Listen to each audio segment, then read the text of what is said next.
Wala nang maraming paligoy-ligoy pa, diretso sa punto na. Maiksi lang ang komentaryo, pero diretso sa punto. Maraming kuro-kuro, may tiwali, may totoo. Dito, sa puntong diretso tayo. Punto, diretso.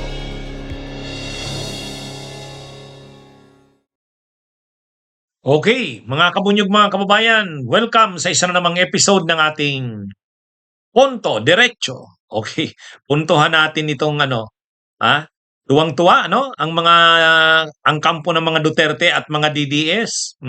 Nagsasayawan ang kampo ni Duterte at mga DDS. Masayang-masaya sila sa tagumpay raw nila sa Korte Suprema, no? Ang una kaagad na nag-react diyan si ang una kaagad na nag-react diyan si Amy Marcos. Siyempre, kunwari, sasabihin niya na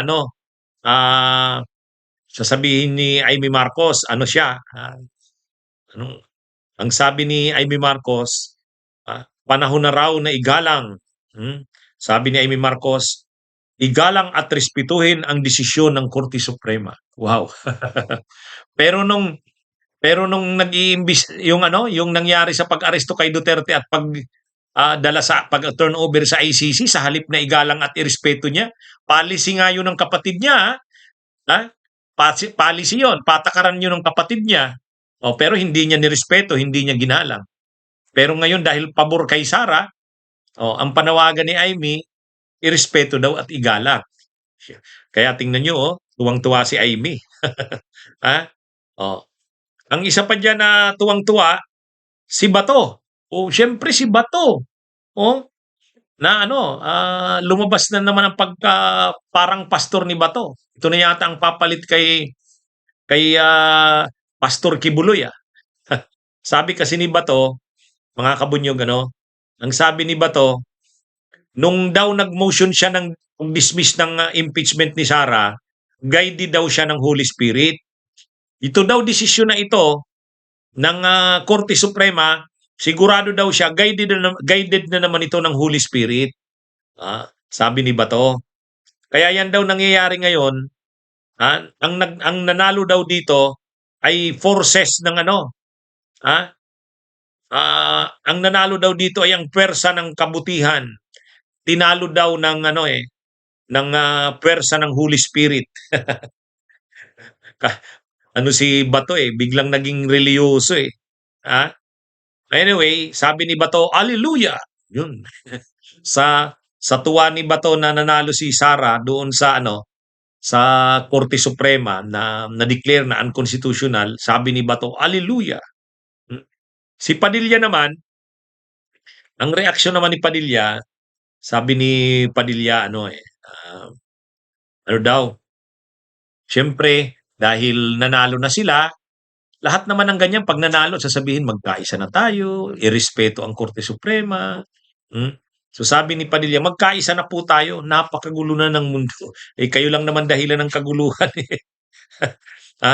Kayo lang naman dahilan ng kaguluhan. Ang karamihan ng kaguluhan ngayon sa Pilipinas, kagagawa ng Duterte. Yan, Padilla. Anyway, ang isa pa, si Torion. Si Torion mayabang din, mga dinaan lang sa Sabi ni Torion, nakachamba ako.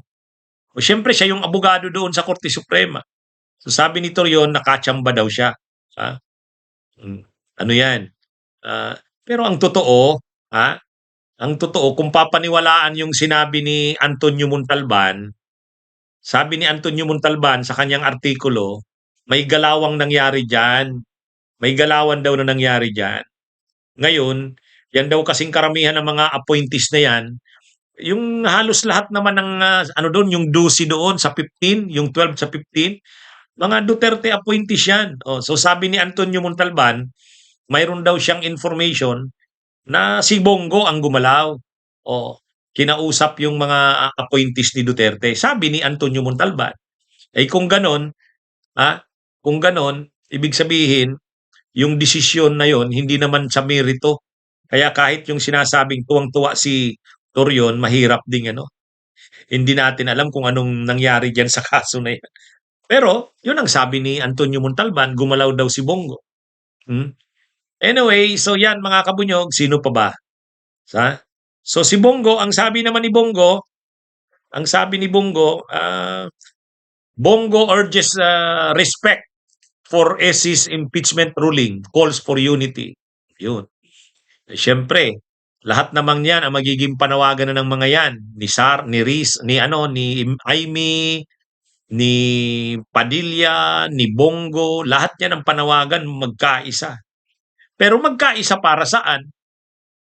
Magkaisa pero patuloy yung kanilang mga pagnanakaw sa bayan? Magkaisa na walang pananagutan? Yun yung kanilang gustong pagkakaisa. Ibig sabihin, magkaisa na wag nang panagutin si Sara.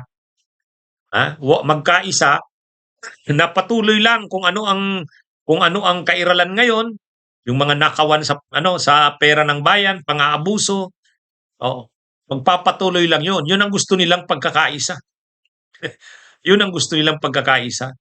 Pagkakaisa pero walang pananagutan. Oh, yan yung Ngayon itong si Subiri, hindi naman to kasama sa pro Duterte block pero Duterte pa rin eh. O kaya nga, ang sabi niya, nagsalita na ang SC, Supreme Court. Huwag nang pasaway please. Tinitingnan niya pala itong mga reactions katapos ng paglabas ng desisyon ng Korte Suprema. Tinitingnan niya yan, nakapasawayan. Wala.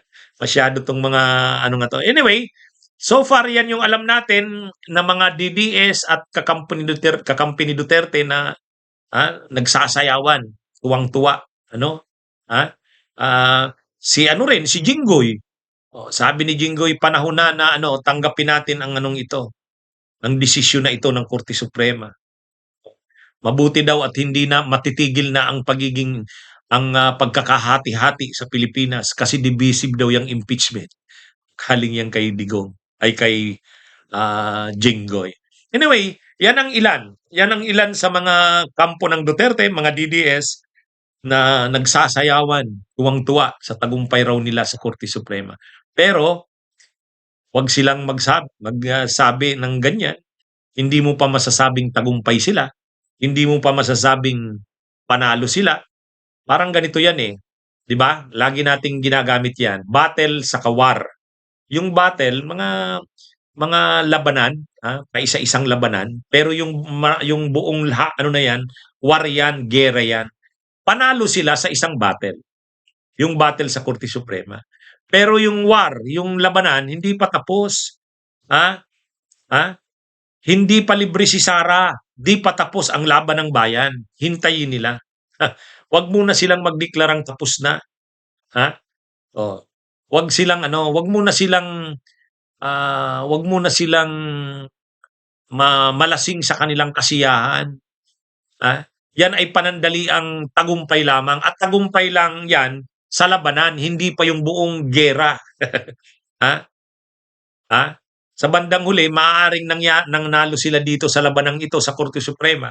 Pero sa buong labanan, sa buong digmaan ay maaaring matalo sila. Anyway, wag muna silang pakasaya. Hindi pa tapos ang laban. Hindi pa libre si Sara. Okay? Mga kabunyog, mga kababayan, ito po ang ating Onto Diretso.